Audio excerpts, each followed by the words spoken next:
Damos la bienvenida a esta hora en los estudios aquí en Guayaquil al economista Walter Spurrier, él es analista, con quien vamos a estar tratando el tema de este debate en torno a la ley de crecimiento económico, lo que trae la reforma presupuestaria también, y las reformas al Código Orgánico y Monetario. Muy buenos días, economista, gracias por acompañarnos. Muchas gracias, Liz, por tenerme.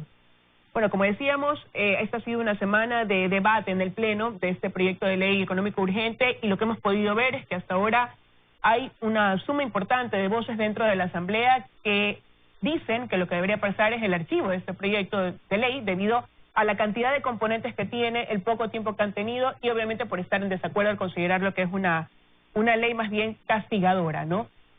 ¿Sería esta una opción viable analizar el hecho de tener que archivar ese proyecto? ¿Hay las condiciones en el país para que se vayan por esa vía? ¿Qué considera usted?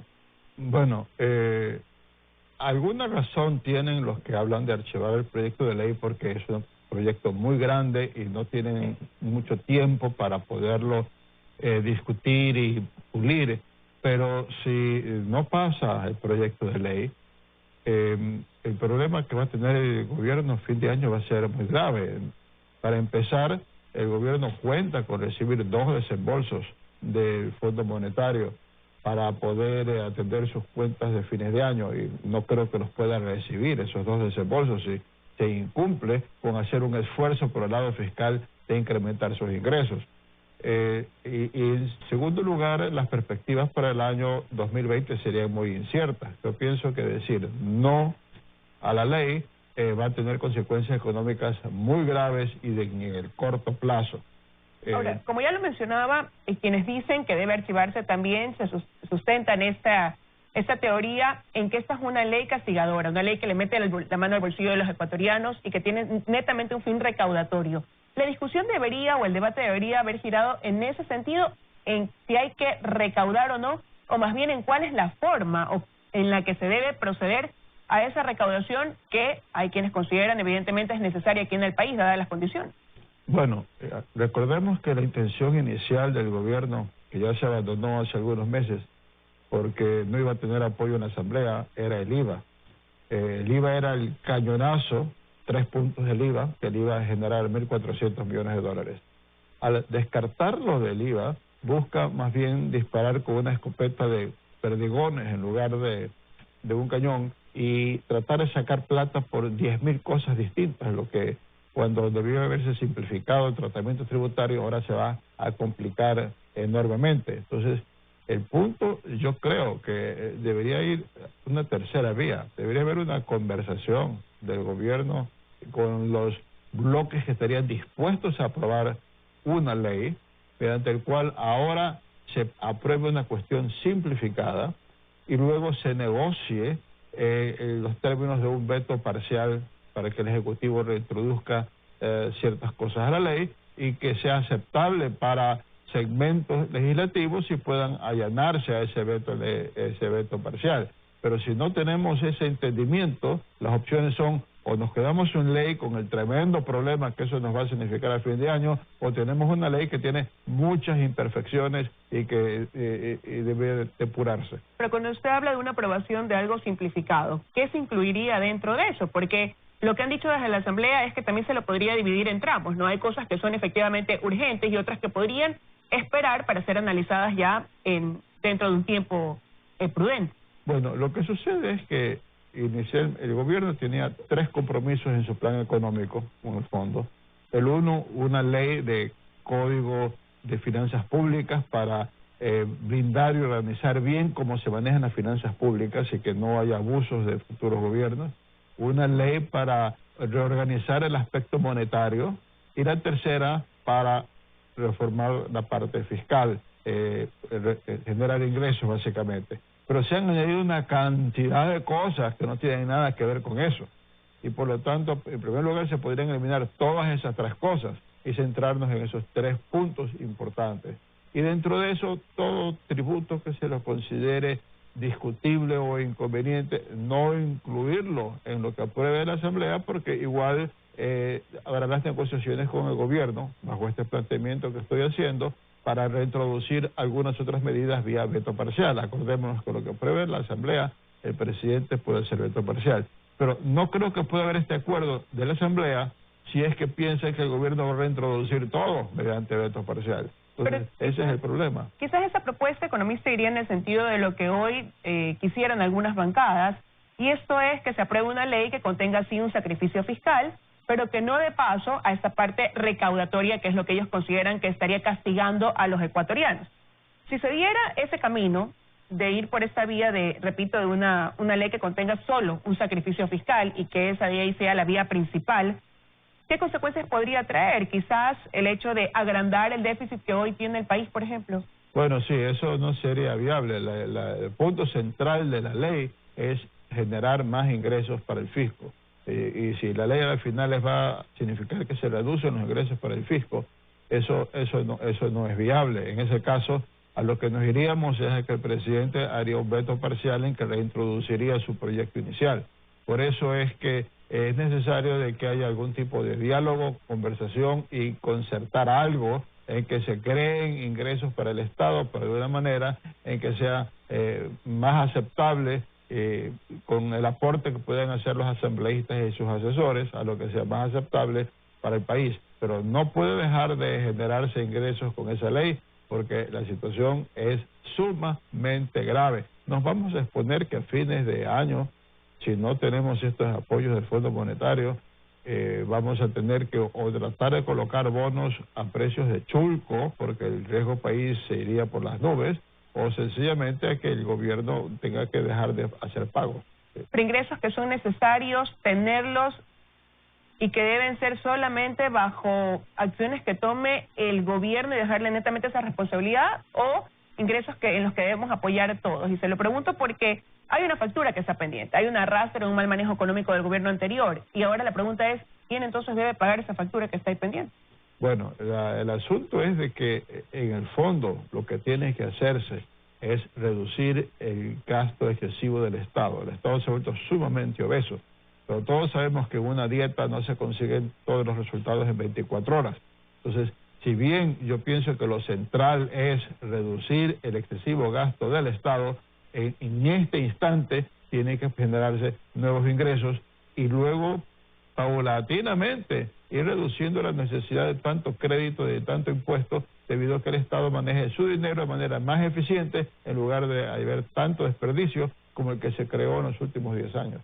Bueno, y ahora también dentro de esto entra el tema de la proforma, ¿no?, para el 2020, y esta proforma tiene un déficit de más de 3.000 millones de dólares, aunque algunos, como lo ha dicho el jefe del Observatorio de Política Fiscal en una entrevista, dicen que en realidad serían casi 5.000 millones de dólares los que tendríamos de déficit. ¿Qué hacer para cubrirlos? Bueno, el asunto es qué hacer para reducirlo. Entonces, porque el déficit viene dándose desde hace muchos años. El gobierno anterior, incluso en los precios de altos precios de petróleo, estaba incurriendo en déficit muy fuerte. Hay que irlo reduciendo, y para irlo reduciendo el gobierno tiene que ir cortando su gasto corriente. Las administraciones públicas tienen que usar el dinero de manera más eficiente, como hace una empresa. Una empresa no bota el dinero en cosas que no le sirven, sino que lo invierte en lo que sirve. Incluso ministerios como Salud y Educación, su presupuesto deben utilizarlo en mejorar la educación y mejorar la salud y eliminar puestos de escritorio que no se añade nada. Por supuesto, en la administración central igual. Y mientras tanto hay que ir reduciendo el déficit, no se lo puede eliminar de una vez por todas. La reforma tributaria en parte va justamente a eso, a aliviar ese déficit. El alza de los combustibles que se dio marcha atrás, pero que se va a retomar de alguna u otra manera, también va a la reducción de ese déficit. Reducir el déficit significa menos necesidad de nuevos créditos externos, porque más créditos externos significa que la situación va a ser peor más adelante. Y en ese sentido usted ha tocado dos puntos que justamente a los que hizo referencia el ministro Martínez esta semana aquí en este espacio. Uno, él decía la reducción de la masa salarial en un 4,8%, que ese es uno de los objetivos que se ha planteado el gobierno, pero ¿cómo tener la certeza de que no se va a quedar simplemente en algo que diga en un papel y que se va a cumplir? Porque una gran queja durante todo este año es que pese a ese ofrecimiento de la reducción del gasto público, no se ha dado quizás en los pasos o en el ritmo que debería darse, que sigue siendo una deuda pendiente por parte del gobierno. Y por otro lado, usted mencionó esta eliminación de los subsidios, que ahora está en un diálogo, el gobierno ha presupuestado ya no 1.500 millones producto de eso, sino menos de la mitad, casi 700 millones. Pero sigue siendo una cifra incierta, porque aún no termina ese diálogo, no terminan de ponerse de acuerdo, y a la larga no sabemos cuál va a ser la conclusión a la que se llegue, y por ende cuál va a ser la cifra real de recaudación a través de una medida como esta. Entonces estaríamos hablando sobre supuestos. Bueno, sí, pero yo pienso que el gobierno, en el caso de los combustibles, mi impresión es que ellos ya tienen una idea de cuánto quieren recaudar de eso. Esencialmente recordémonos que cuando se proponía lo del IVA, o cuando se propuso el alza inicial de los combustibles, hablábamos de 1.400 millones de dólares. Y ahora se está hablando de una reforma tributaria que va a generar la mitad, tipo 700 millones. Ellos van a buscar un alza de los combustibles que genere cerca de 700 millones de dólares. Y probablemente a la postre lo que va a haber es un alza de la gasolina. La gasolina extra y Ecopaís subirán a lo mejor a un precio fijo o si no un precio flotante para que genere aproximadamente ese valor. Eso creo que es lo que se va a hacer. En cuanto a la reducción del gasto público, yo creo que va a tener que seguir haciéndose presión en el gobierno a que realmente lo haga, ¿no? Hay todavía una gran cantidad de empleados que tienen contratos, o sea que no tienen estabilidad. Y eso hay que diferenciar bien entre los que están dando servicios reales, maestros, personas de salud, y los que sencillamente son inspectores de atmósferas a quienes se les pagan por favores políticos. A esos segundos van a tener que irse, no queda más. Ahora, y efectivamente dentro de esta reforma pues se ha dicho que se destinarían más de 2.000 millones de dólares a la parte social, a sostener lo que usted acaba de mencionar, salud, educación. Habría un porcentaje importante también para un trabajo de infraestructura que generaría a su vez plazas de trabajo. ¿Eso sería lo que corresponde? Bueno, lo que sucede es que la Constitución obliga al incremento en el gasto en salud y educación como si la plata creciera en los árboles, ¿no? Y el gobierno se ve obligado por la Constitución a seguir aumentando los gastos aunque no tiene dinero. A las finales ese es un problema, va a tener que recortar drásticamente en otros sectores y tiene que seguir subiendo en salud y educación. Sí cabe que el gobierno crea una red de protección social, o sea, bajo un sistema económico hay personas que de pronto no saben o no pueden generar lo suficiente para alimentarse, vivir lo mínimo de dignidad. Esas personas necesitan protección. Y ante un ajuste y una crisis económica, el gobierno está aumentando esa protección, me parece que sí se justifica. Pero para poder cubrir estas necesidades en el área social, tal y como lo establece la Constitución, ¿cuáles podrían ser esas áreas en las que usted dice tendrá que hacer recortes drásticos para poder dar cumplimiento a lo que dice la ley? Bueno, hay el asunto de servicios generales, o sea, los que no son de apoyo directo a la población en servicios al ciudadano, y por ahí debe ir un recorte. Tiene que ir también por el lado de las empresas públicas. Las empresas públicas tienen mucha ineficiencia, ahí se debe también recortar de manera importante. Y luego incluso en la inversión debemos ir mediante ciertas medidas de que por las alianzas público-privadas o por concesiones o figuras parecidas, ciertos servicios que ahora da o cierta inversión que ahora hace el sector público, atraer a que haya una inversión privada, ya que el Estado no va a tener el dinero para hacerlo.